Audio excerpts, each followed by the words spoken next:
السلام علیکم دوستو، ہمارے چینل وائس آفس 3.0 میں خوش آمدید۔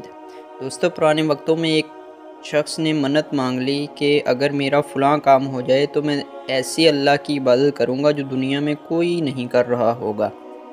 اللہ کی کرنی ایسی ہوئی کہ اس کا وہ کام ہو گیا۔ اب وہ بڑا پریشان ہوا کہ میں نے تو منت مانگ رکھی، اب اس منت کو کیسے پورا کروں۔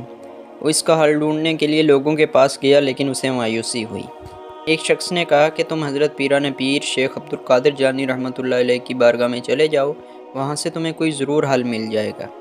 وہ پریشان پیران پیر شیخ عبدالقادر جیلانی رحمۃ اللہ علیہ کی خدمت میں حاضر ہوا اور اپنا مسئلہ عرض کیا کہ اے اللہ کے نیک بندے، میں نے فلاں منت مانگی ہے کہ میرا یہ کام ہو جائے۔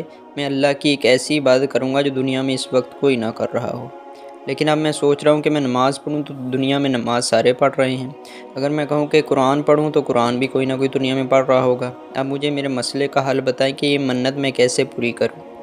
حضرت پیران پیر شیخ عبدالقادر جیلانی رحمۃ اللہ علیہ اللہ کے نیک بندے تھے، اللہ پاک نے ان کو بہت زیادہ ذہانت عطا کی تھی۔ آپ نے فرمایا اس کا تو کوئی مسئلہ ہی نہیں ہے۔ آپ نے فرمایا چپ کر کے مدینہ منورہ چلے جا، مکہ مکرمہ میں چلا جا، وہاں جا کے لوگوں سے عرض کر کے چند لمحوں کے لیے طواف کو روک دے۔